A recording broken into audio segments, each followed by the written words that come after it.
नमस्कार, मैं शिविकांतिका।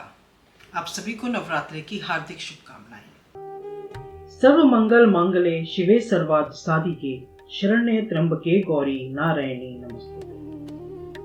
आज हम श्रवण करेंगे दुर्गा सप्तशती के 8वें अध्याय का रक्त बीज का वध। ऋषि बोले, चंड और मुंड नामक दैत्यों के मारे जाने तथा बहुत सी सेना के विनिष्ट हो जाने पर दैत्यों के राजा प्रतापी शुंभ के मन में बहुत क्रोध पैदा हुआ और उसने दैत्यों की संपूर्ण सेना को युद्ध के लिए प्रस्थान करने का आदेश दिया। वह बोला, आज युद्धायुद्ध नाम के 86 दैत्य सेनापति अपनी सेनाओं के साथ युद्ध के लिए कूच करें और कंबू नाम वाले दैत्यों के 84 सेना नायक अपनी अपनी सेनाओं से घिरे हुए यात्रा करें। 50 कोटि वीर कुल के और 100 धौम्र कुल के असुर सेनापति मेरी आज्ञा से सेना सहित प्रस्थान करें। कालक, दौहृद, मौर्य और काल के असुर भी लड़ाई के लिए तैयार हों, मेरी आज्ञा से तुरंत प्रस्थान करें। भयानक शासन करने वाला असुर राज शुंभ इस प्रकार आज्ञा दे सहस्त्रों बड़ी बड़ी सेनाओं के साथ युद्ध के लिए प्रस्तुत हुआ। उसकी अत्यंत भयंकर सेना को आती देख चंडिका ने अपने धनुष की टंकार से पृथ्वी और आकाश के बीच का भाग गुंजा दिया। राजन, तदनंतर देवी के सिंह ने बड़े जोर से दहाड़ना आरंभ किया। फिर अंबिका ने घंटे की आवाज से उस निनाद को और भी अधिक बढ़ा दिया। धनुष की टंकार, सिंह की दहाड़ और घंटे की ध्वनि से संपूर्ण दिशाएं गूंज उठी। उसी भयंकर शब्द से काली ने अपने विकराल मुख को और बढ़ा लिया तथा उस प्रकार वे विजयिनी हुई। उस तुमुल घोष को सुनकर दैत्यों की सेनाओं ने चारों ओर से आकर चंडिका देवी, सिंह तथा काली देवी को क्रोधपूर्वक घेर लिया। राजन, इसी बीच में असुरों के विनाश तथा देवताओं के अभ्युदय के लिए ब्रह्मा, शिव, कार्तिकेय, विष्णु तथा इन आदि देवों की शक्तियां जो अत्यंत पराक्रम और बल से संपन्न थीं, उनके शरीरों से निकलकर उन्हीं रूप में चंडिका देवी के पास गईं। जिस देवता का जैसा रूप, जैसी वेशभूषा और जैसी सवारी है, ठीक वैसे ही साधनों से संपन्न हो उसकी शक्ति असुरों से युद्ध करने के लिए आई। सबसे पहले हंसयुक्त विमान पर बैठी हुई अक्षसूत्र और कमंडलों से शोभायमान ब्रह्मा जी की शक्ति उपस्थित हुई, जिसे ब्रह्माणी कहते हैं। महादेव जी की शक्ति वृषभ पर आरूढ़ हो, हाथों में श्रेष्ठ त्रिशूल धारण किए, महानाग का कंकड़ पहने, मस्तक में चंद्र रेखा से विभूषित हो वहां पहुंची। कार्तिकेय जी की शक्ति रूपा जगदम्बिका उन्हीं का रूप धारण किए श्रेष्ठ मयूर पर विराजमान हो, हाथ में शक्ति लिए दैत्यों से युद्ध करने के लिए आईं। इसी प्रकार भगवान विष्णु की शक्ति गरुड़ पर आरूढ़ हो शंख, चक्र, गदा, शांग धनुष तथा खड्ग धारण किए वहां आई। अनुपम यज्ञ वाराह का रूप धारण करने वाले श्री हरि की शक्ति भी वाराह शरीर धारण करके वहां उपस्थित हुई। नारसिंह शक्ति भी नृसिंह के सदृश शरीर धारण करके वहां आई। उसकी गर्दन के बालों के झटके से आकाश के तारे बिखर पड़ते थे। इसी प्रकार इंद्र की शक्ति वज्र हाथ में साधे गजराज ऐरावत पर आसीन हो आई। उसके भी सहस्त्र नेत्र थे, जैसा इंद्र का रूप है वैसा ही उसका भी था। तदनंतर उन देव शक्तियों से घिरे हुए महादेव जी ने चंडिका से कहा, मेरी संतुष्टि के लिए तुम शीघ्र ही इन असुरों का विनाश करो। तब देवी के शरीर से अत्यंत भयानक और परम उग्र चंडिका शक्ति उत्पन्न हुई, जो सैकड़ों गीदड़ियों की भांति शब्द करने लगी।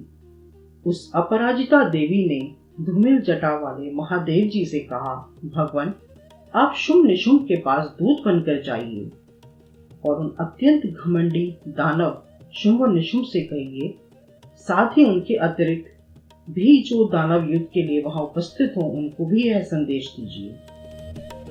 दैत्यों, यदि तुम जीवित रहना चाहते हो तो पाताल को वापस चले जाओ। इंद्र को त्रिलोक्य का राज्य मिल जाए और देवता यज्ञ भाग का भोग करें। यदि अपने बल पर घमंड से चूर युद्ध करना चाहते हो तो आओ, मेरी योगिनियां तुम्हारे कच्चे मांस से तृप्त हों। क्योंकि उस देवी ने भगवान शिव को दूत के कार्य में नियुक्त किया था, इसलिए वह शिवदूती के नाम से संसार में विख्यात हुई। भगवान शिव के मुंह से देवी के वचन सुनकर वे महादैत्य भी क्रोध से भर गए और जहां कात्यायनी विराजमान थी उस ओर बढ़े। इसके बाद वे दैत्य क्रोध में भरकर पहले ही देवी के ऊपर बाण शक्ति और वृष्टि आदि अनेकों अस्त्रों की वर्षा करने लगे। तब देवी ने भी खेल खेल में ही धनुष की टंकार की और उससे छोड़े हुए बड़े बड़े बाणों द्वारा दैत्यों के चलाए हुए बाण शक्ति और फरसों को काट डाला। फिर काली उनके आगे होकर शत्रुओं को शूल प्रहारों से विदीर्ण करने लगी और खटवांग से उनका कचूमर निकालती हुई रणस्थली में विचरने लगी। ब्रह्माणी भी जिस जिस ओर जाती उसी ओर अपने कमंडलू का जल छिड़ककर शत्रुओं के ओज और पराक्रम को नष्ट कर देती थी। माहेश्वरी ने त्रिशूल से तथा वैष्णवी ने चक्र और अत्यंत क्रोध में विह्वल हुई कुमार कार्तिकेय की शक्ति ने दैत्यों का संहार आरंभ किया। इंद्र शक्ति के प्रहार से आहत हो सैकड़ों दैत्य दानव रुधिर धारा बहाते हुए धाराशाही हो गए। वाराही शक्ति ने कितनों को अपने धुधुम से मार से नष्ट किया। दाढ़ों के अग्रिम भाग से कितनों की छाती फाड़ डाली तथा कितने ही दैत्य चक्र की चोट से विदीर्ण हो गए। नारसिंह भी दूसरे महादैत्यों को अपने नखों से विदीर्ण करके हाथी और सिंहनाद से दिशाओं एवं आकाश को गुंजाती हुई युद्ध क्षेत्र में आबाद विचरने लगी। शिवदूती के प्रचंड अट्टहास से अत्यंत भयभीत हो कितने ही असुर पृथ्वी पर गिर पड़े। उन्हें शिवदूती ने उस समय अपना ग्रास बना लिया। इस प्रकार क्रोध में भरे मातृगणों को नाना प्रकार के उपायों से बड़े बड़े असुरों का मर्दन देख दैत्य सैनिक भाग खड़े हुए। मातृगणों से पीड़ित दैत्यों को युद्ध से भागते देख रक्तबीज नाम का महादैत्य कुपित हो युद्ध के लिए आगे बढ़ा। उसके शरीर से जब रक्त की बूंद पृथ्वी पर गिरती तब उसी के समान शक्तिशाली एक दूसरा महादैत्य पृथ्वी पर पैदा हो जाता। महाअसुर रक्तबीज हाथ में गदा लेकर इंद्र शक्ति के साथ युद्ध करने लगा। तब ऐन्द्री ने अपने वज्र से रक्तबीज को मारा। वज्र से घायल होने पर उसके शरीर से रक्त बहने लगा और उससे उसी के समान रूप तथा बल वाले योद्धा उत्पन्न होने लगे। उनके शरीर से खून की जितनी बूंदें गिरी उतने ही दैत्य उत्पन्न हो गए। सब रक्त बीज के समान ही वीर्यवान, बलवान तथा पराक्रमी थे। वे रक्त से होने वाले दैत्य भी अत्यंत भयंकर अस्त्र शस्त्रों का प्रहार करते हुए मातृगणों के साथ अत्यंत घोर युद्ध करने लगे। पुनः वज्र के प्रहार से जब उसका मस्तक घायल हुआ तो उससे रक्त बहने लगा, जिससे हजारों वैसे ही पुरुष उत्पन्न हो गए। वैष्णवी ने युद्ध में रक्तबीज पर चक्र का प्रहार किया तथा ऐन्द्री ने दैत्य सेनापति को गदा से चोट पहुंचाई। वैष्णवी के चक्र से घायल होने पर उसके शरीर से जो रक्त बहा उससे उसी के बराबर आकार वाले सहस्त्रों महादैत्य प्रकट हुए। उनके द्वारा संपूर्ण जगत व्याप्त हो गया। कुमारी ने शक्ति से, वराही ने खड्ग से और माहेश्वरी ने त्रिशूल से महादैत्य रक्तबीज को घायल किया। उस महादैत्य रक्तबीज ने भी क्रोध में भरकर गदा से सभी मातृ शक्तियों पर पृथक पृथक प्रहार किया। शक्ति और शूल आदि से अनेक बार घायल होने पर जो उसके शरीर से रक्त की धारा पृथ्वी पर गिरी उससे भी सैकड़ों असुर उत्पन्न हुए। इस प्रकार उस महादैत्य के रक्त से प्रकट हुए असुरों द्वारा संपूर्ण जगत व्याप्त हो गया। इससे देवता आतंकित हो उठे। देवताओं को उदास देख चंडिका ने काली से शीघ्रता पूर्वक कहा, चामुंडे, तुम अपने मुख को और भी विस्तृत करो तथा मेरे शस्त्रपात से गिरने वाले रक्त बिंदुओं और उनसे उत्पन्न होने वाले महादैत्यों को तुम अपने इस उतावले मुख से खा जाओ।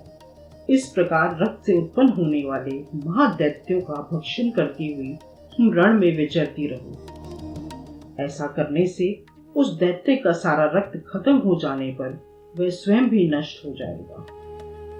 उन भयंकर दैत्यों को जब तुम खा जाओगी तो दूसरे नए दैत्य उत्पन्न नहीं हो सकेंगे। यूं कहकर चंडिका देवी ने शूल से रक्त बीज को मारा और काली ने अपने मुख से उसका रक्त ग्रहण कर लिया। तब उसने चंडिका पर गदा का प्रहार किया, किंतु उस गदापात से देवी को तनिक भी वेदना नहीं हुई। रक्त बीज के घायल शरीर से बहुत सा रक्त गिरा, किंतु ज्यों ही वह गिरा त्यों ही चामुंडा ने उसे अपने मुख में ले लिया। रक्त गिरने से काली के मुख में जो महादैत्य उत्पन्न हुए उन्हें भी यह चट कर दे और उसने रक्त बीज का रक्त भी पी लिया। तदनंतर देवी ने रक्त बीज को, जिसका रक्त चामुंडा ने पी लिया था, वज्र, बाण, खड्ग तथा रिष्टि आदि से मार डाला।